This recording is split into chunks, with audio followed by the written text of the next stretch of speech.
criando, manipulando e preenchendo formas. Então vou começar aqui com a forma de retângulo. Na barra de ferramentas aqui do lado esquerdo, vou clicar na ferramenta de retângulo. Em qualquer local da área de trabalho, posso criar um objeto. O importante é que eu devo ter em mente que sempre que eu criar um objeto, devo voltar à ferramenta de seleção. Uma forma com teclas de atalho de fazer isso é pressionar na tecla de espaço e eu vou alternar entre a última ferramenta que usei e a ferramenta de seleção. Importante que, assim que criar, não ficar com a mesma ferramenta que você criou. Por exemplo, no caso da ferramenta de retângulo, assim que eu termino de criar um objeto, eu volto à ferramenta de seleção para evitar alguma criação indevida, uma criação desnecessária. Então eu sempre volto para a ferramenta de seleção. Então vou pressionar o espaço como tecla de atalho. Outra coisa que é importante, sempre que crio algo, eu posso criar em toda a área de trabalho, em toda a extensão da área de trabalho. Mas é importante que, se vou imprimir algo, tudo que vou imprimir tem que estar dentro da página. Se quer imprimir e algo está fora da página, esse não será impresso. Se parte do objeto estiver dentro da página e outra parte na área de trabalho, ou seja, fora da página, também não será impresso. Então eu tenho que ter em mente que tudo que quero que seja impresso tem que estar dentro da página. Isso vale para todos os outros programas também. Como é que eu faço a seleção de um objeto? Então clico no objeto e eu já tenho um objeto selecionado. No caso, que vai acontecer aqui é que quando eu clico no objeto ou clico na ferramenta para criar esse objeto, quer seja retângulo, elipse ou uma ferramenta de polígono, a barra de opções vai mudar e vai alternar para as opções da ferramenta que estou usando, que nesse caso é o retângulo. Mesmo que eu clique na ferramenta de seleção, não estou mais com a ferramenta, mas se clico em um retângulo ou um objeto, as opções servirão para o objeto que está selecionado. Se eu tiver mais de uma seleção, por exemplo, vou selecionar este, pressionar o Shift para selecionar mais um, ou seja, criar múltiplas seleções, eu terei outras opções na barra de opções. Então, cada tipo de objeto ou de seleção feita, o CorelDRAW vai me mostrar opções para aquele momento, ou seja, a ferramenta que você está usando ou múltiplas seleções. Então, uma coisa que é importante é que possa criar quantos objetos eu precisar, tá? Desde retângulos, textos, linhas, traços, isso não importa. A quantidade de objetos que você vai criar depende do seu layout. E aqui, por exemplo, selecionei um objeto. Vou pressionar Shift para adicionar mais uma seleção. A minha barra de opções mostrará quantos objetos tem selecionados. Vou criar mais um aqui, mais um retângulo. E quando eu criei mais um retângulo, vou voltar aqui à ferramenta de seleção, tecla de espaço. Aqui a minha barra de status vai mostrar que eu tenho um retângulo selecionado. Eu vou adicionar então com Shift mais um, vai mostrar que tenho dois. E se eu adicionar, ele vai mostrar que eu tenho 3. Todos os objetos que são selecionados são contados, né? Então isso é importante e ajuda muito na hora da criação para eu saber, né, quantos objetos têm selecionados, se tem ali um grupo, enfim. A barra de status vai sempre demonstrar para mim o que eu estou fazendo na minha área de trabalho. Outra forma de selecionar um objeto, além do uso do Shift e fazer múltiplas seleções, é clicando com a ferramenta de seleção. Eu clico, seguro e arrasto e crio uma área. Essa área que eu vou criar é chamada de área de seleção. Então, quando eu uso essa área de seleção e cubro todo o objeto, é importante que eu tenha que cobrir todo o objeto, eu faço a seleção dele. Se eu criar essa área em cima de parte do objeto, ele não será selecionado. Então, eu tenho que clicar e cobrir todos os objetos que quero selecionar. Por exemplo, se eu quero fazer a seleção de mais de um objeto, então eu vou clicar, segurar e arrastar e cobrir todos os objetos que quero selecionados. Então ele vai me dar essa área de seleção. E aí eu terei todos os objetos, né? No caso aqui os 3 objetos selecionados. Bom, outra coisa que é importante. Selecionei todos os objetos, ou múltiplos, enfim. Se quero retirar a seleção, basta clicar fora em algum local onde não tenha nenhum outro objeto, e dessa maneira eu cancelo a seleção. Então, se eu tenho um objeto selecionado, cliquei fora, eu cancelo a seleção e volto as opções aqui também para ferramenta de seleção. Ok? Isso é importante. Bom, no caso da seleção, é muito simples, não tem muito mistério de quantos objetos eu posso selecionar. Agora, toda vez que eu clico em um objeto ou múltiplos, eu sempre virei esses controles de transformação. Então, eu tenho 8 controles de transformação. Então, são 2 verticais, 2 horizontais e 4 na diagonal, onde eu posso clicar, segurar e arrastar e modificar o tamanho do meu objeto. Aqui, quando eu clico usando a diagonal, eu sempre vou modificar o tamanho em proporção, né? Então, eu vou modificar tanto a altura quanto a largura ao mesmo tempo. Se clico nos verticais ou horizontais, eu faço uma transformação personalizada. Então, eu posso ajustar, diminuir, aumentar o tamanho do objeto de acordo com a minha necessidade. Uma outra forma de mudar o tamanho do objeto ou de mais de um objeto, aqui por exemplo, no caso eu selecione e faça uma múltipla seleção, o controle de transformação servirá para os 2 objetos selecionados, ou mais, né? Então, o controle vai servir para todos os objetos. Eu posso mudar o tamanho, o formato deles ao mesmo tempo. Vou selecionar um objeto aqui. Então, se eu quero fazer uma modificação personalizada com um valor exato, aqui no caso, por exemplo, eu quero esse objeto com o tamanho de 10 por 20, né? Então eu quero 10 de largura e 20 de altura. Nesse caso, vou trabalhar com as opções da barra de opções, onde eu tenho aqui a opção de largura e de altura. Então, com esse cadeado aberto ou fechado, quer dizer que se ele está fechado, eu mantenho a proporção. Então, com ele fechado, caso eu mude o tamanho da largura, vou colocar aqui um valor de 10 milímetros, automaticamente ele também vai mudar o tamanho da altura, porque assim eu mantenho a proporção. Mas se eu abro o cadeado clicando nele e modifico aqui a altura, ele não mudará o tamanho da largura, porque eu não tenho mais a proporção definida aqui. E assim eu consigo personalizar ainda mais o formato dos meus objetos. Então tem essas duas maneiras de fazer mudança de formato. Claro que se eu vou adicionar aqui na minha seleção mais de um objeto, ele vai me dar o tamanho contando da borda esquerda dos objetos, né, até a borda direita de todos eles selecionados. Então da borda esquerda à borda direita eu tenho a largura, do topo à base eu tenho a altura. Bem simples, né? Não tem mistério. Então aqui eu posso modificar o tamanho de todos eles ao mesmo tempo, né? Aqui eu tenho 319 milímetros, eu posso colocar, por exemplo, 400 milímetros, mudando todos ao mesmo tempo. Aqui eu mantive o cadeado fechado, mantendo então a proporção. Bom, eu vou excluir um objeto. Para excluir o objeto, basta clicar no objeto e deletar. Pressionou Delete, ele será excluído. Pressionou Delete, será excluído. Eu vou dar um Ctrl Z para desfazer o que eu acabei de fazer. E posso também pressionar Ctrl A e selecionar todos os objetos ao mesmo tempo. Ctrl A. Cliquei fora para tirar a seleção. Eu vou selecionar um dos objetos aqui e vou fazer um preenchimento. Como que eu faço um preenchimento aqui dentro do CorelDRAW? Bom, tem algumas maneiras. Primeiro, eu tenho que observar qual a cor atual do meu objeto.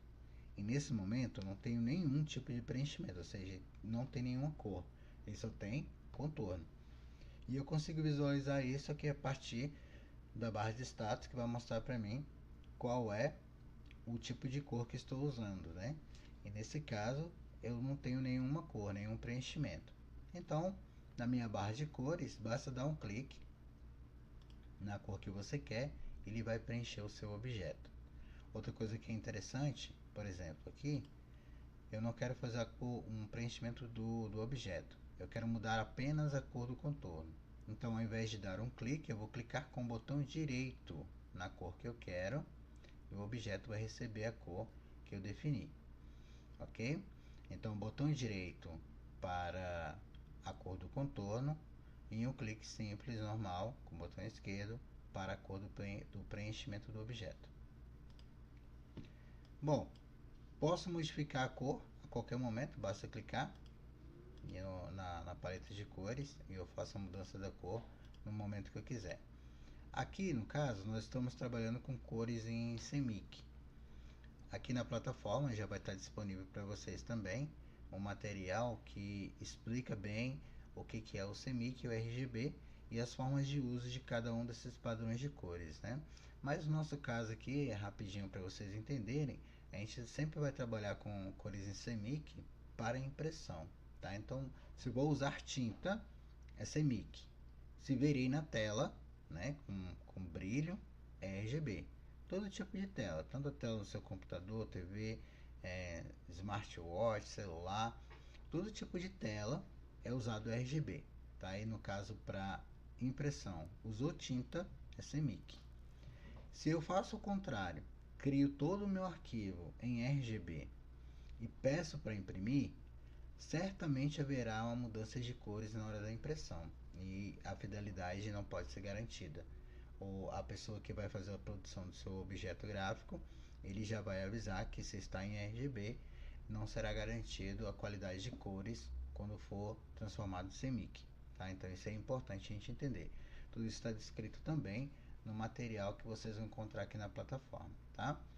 Bom, então para a gente continuar a questão do preenchimento, vou observar então na minha barra de status que eu tenho então agora um preenchimento com uma cor, deixa eu colocar uma cor vermelha aqui, então vai mostrar para mim o preenchimento vermelho e a cor do meu contorno preta.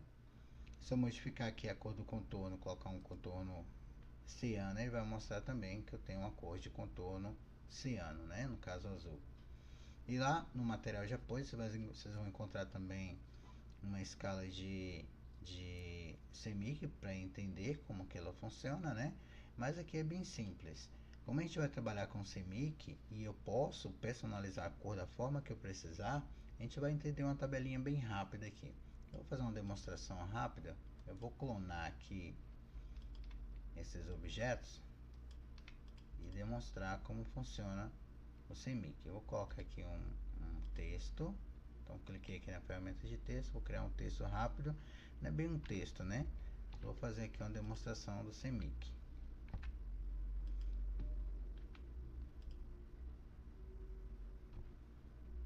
Bom, então o ciano, cor ciano, que é o C, né, do CMYK, magenta, amarelo e o preto. Então esse é a escala de CMYK, tá? Ciano.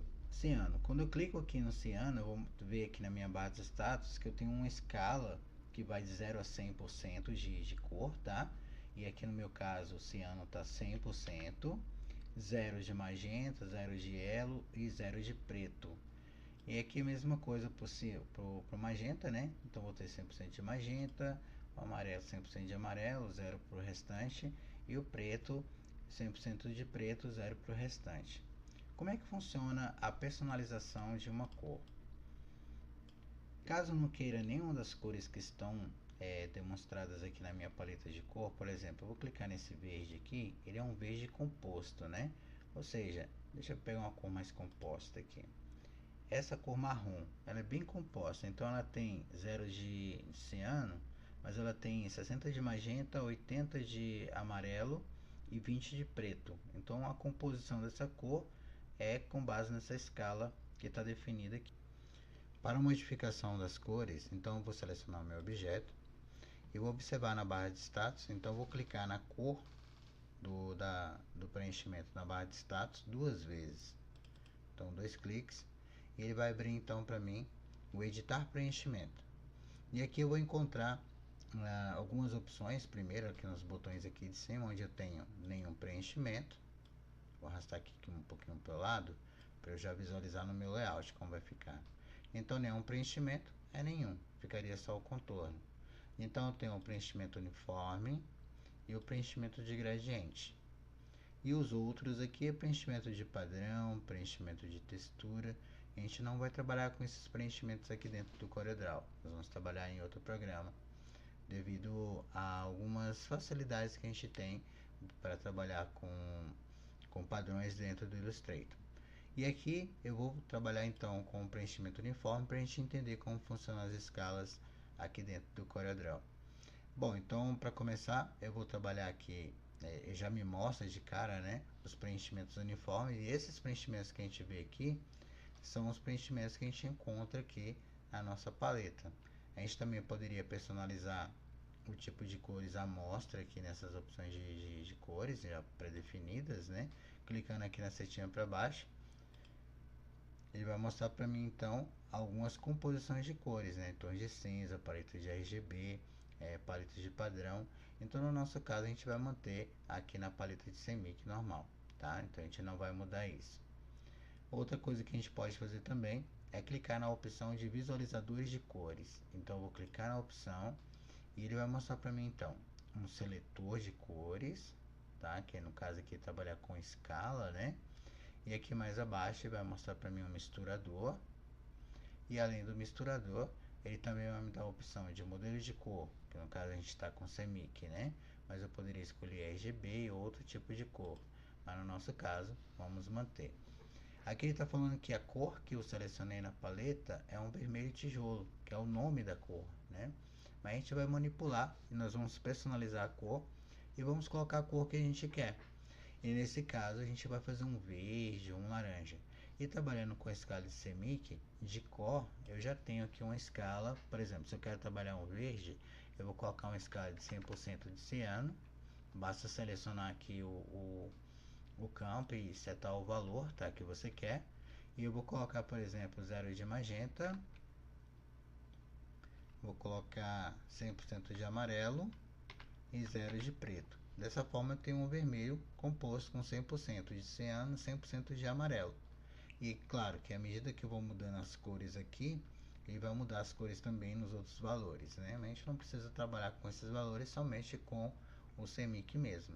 E se eu quero fazer um verde mais escuro, eu vou acrescentar aqui um pouco de preto, por exemplo, 30% de preto, e eu faço aqui então um verde mais escuro. Eu posso também trabalhar aqui no seletor com esses tons que ele tem do verde, e nessa escala de verde eu posso clicar, segurar e arrastar esse ponto, essa área. Cliquei, segurei e arrastei em qualquer local aqui do meu seletor, eu posso escolher qualquer uma dessas cores, tá? E já vejo no meu layout como vai ficando. E claro que à medida que eu vou clicando aqui no seletor, ele modifica também os valores da escala de CMYK normal. E eu posso também trabalhar o misturador de cores. Aqui no caso eu estou bem no verde, que foi o verde que eu tinha setado antes aqui nos valores, né? Mas eu posso também clicar, segurar e arrastar e colocar ele em uma outra posição aqui do misturador e fazer uma outra seleção aqui também em uma outra escala de verde, né? Bom, tá aí o verde que eu quero, tudo certinho, basta clicar em OK. Pronto, tá aqui o meu verde. E lembrando que a minha barra de histórico de cores, ele vai mostrar sempre para mim as últimas cores que eu utilizei no meu arquivo. Então ela fica aqui, e é claro que quando eu salvar o meu arquivo, esse histórico se permanece também, tá? Então você pode ter acesso a ele depois, né, caso queira. E então, essa é a forma mais simples de trabalhar com escalas de cores aqui dentro do CorelDRAW. No próximo vídeo a gente vai trabalhar com as cores também de contorno e de traço, tá? A gente saber como que a gente vai trabalhar essa questão do contorno, de personalização, espessuras, pontos, né? Então a gente vai trabalhar também isso daí. Agora aqui uma outra coisa que é importante a gente continuar dentro das formas, né? É que eu tenho aqui objetos de retângulo. Então eu já sei que quando estou com a ferramenta de seleção e não tenho nenhum objeto selecionado, tenho essas opções para áreas de trabalho. Se clico no retângulo, eu terei então as opções para a ferramenta de retângulo, né? Então aqui o que ele vai me dar então de opções para o retângulo? Com exceção das ferramentas que vão do espelhar vertical até lá atrás em posição X e Y, essas aqui são fixas, tá? Essas opções não mudarão. mesmo que eu mude de objeto. Agora, daqui para frente são as opções básicas dos objetos que eu vou trabalhar. Então aqui, no caso do retângulo, eu vou ter os cantos, né, que eu posso trabalhar.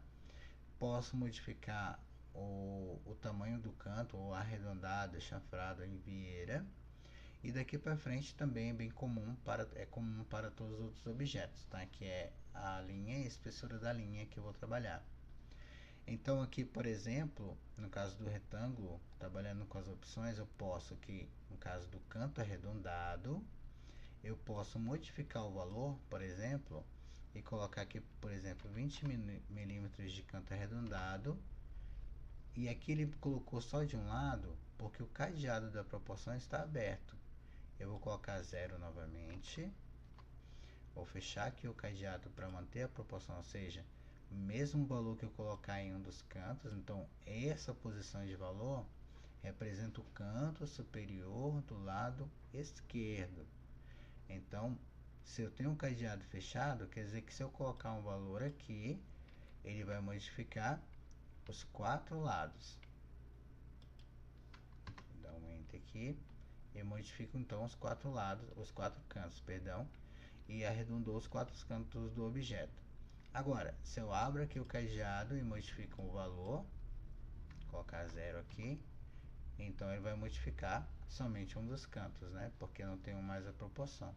E posso fazer uma brincadeira aqui também, modificando aqui o outro lado. Bom, então, essas aqui são as opções do canto para o retângulo.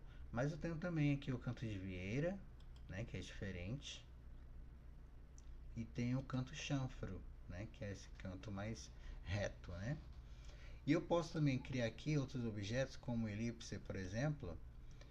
Criei aqui o elipse e eu quero criar, com o caso do elipse, um círculo perfeito. E para que eu possa fazer de forma proporcional a criação, eu vou pressionar o Ctrl, manter ele pressionado enquanto eu arrasto, e depois que eu criei o tamanho que quero, eu vou soltar o clique e depois a tecla Ctrl. Então eu crio um objeto proporcional, né? Tamanho proporcional. Também posso fazer isso com retângulo, né? Pressionando no canto o Ctrl e ele vai criar então um quadradinho perfeito, né? Volto sempre à ferramenta de seleção e eu insisto nisso porque caso eu esqueça de voltar à ferramenta de seleção e eu quiser fazer uma seleção de área aqui, por exemplo, e eu estiver com a ferramenta de retângulo, que é o caso, e eu esqueci disso, eu quero selecionar tudo aqui. E enquanto estou com a ferramenta de retângulo, eu tento fazer isso. Eu não vou conseguir. Ao invés de criar uma área de seleção, eu estou criando um novo objeto, que não é a intenção, né? E aí eu vou estar criando coisas que não precisa e vou perder tempo. Então, para evitar esse tipo de problema, eu volto à ferramenta de seleção sempre, né? Sempre trabalhando com ela, para manipular também os objetos. Vou criar aqui também um polígono. Cliquei, segurei, arrastei e crio o polígono. Também posso usar o Ctrl para criar, tá? O polígono aqui por padrão ele vem com 5 lados, tá? Eu posso modificar a quantidade de lados que quero, trabalhando as suas opções. Então aqui eu tenho 5 lados, mas eu posso colocar 4 ou 3. Posso aumentar aqui a quantidade também, no caso colocar 7, 8, 9, 10, quantos eu precisar aqui, né? E aí no caso eu posso modificar aqui com o uso de uma ferramenta de apoio, né, que é a ferramenta de forma, que é a segunda ferramenta abaixo da ferramenta de seleção. Eu posso clicar nela e quando eu clico nela, o CorelDRAW vai mostrar para mim esses pontos, né, no objeto que criei. Esses pontos são as âncoras que eu posso clicar nelas com a minha ferramenta de forma e modificar aqui, por exemplo, o formato do meu polígono. Então o polígono deixa de ser um polígono e se transforma em uma estrela, por exemplo. Posso também modificar usando aqui a tecla Ctrl, mantendo o alinhamento, né? Pressionando o Ctrl, manter o alinhamento aqui da ponta da estrela e posso trabalhar da forma que eu precisar, né? Bom, também tem as opções para o elipse, né? Então, quando eu clico aqui no elipse, as opções para o elipse são os pontos de fatia, né? No caso aqui eu tenho uma fatia de torta e seria interessante para os de gráficos, né? e eu tenho dois valores aqui. Então eu tenho um valor superior, onde eu posso aumentar o tamanho do espaço da parte de cima, né? E esse valor de baixo aqui eu modifico a parte inferior, né? Colocando um valor maior ou menor, eu consigo manipular. Tenho também a opção de arco, né? Que trabalha também da mesma maneira. Claro, colocando o valor em cima e outro embaixo, eu consigo modificar. Também posso usar a ferramenta de forma para fazer esse tipo de alteração. Com o retângulo, a ferramenta de forma, se eu clico com a ferramenta de forma em um dos retângulos, eu vou ter acesso aqui, ó, mesmo a âncora, né, que a gente viu agora há pouco, e essa âncora vai me dar acesso ao canto arredondado. Então eu posso arredondar o canto da forma que eu precisar aqui, ó.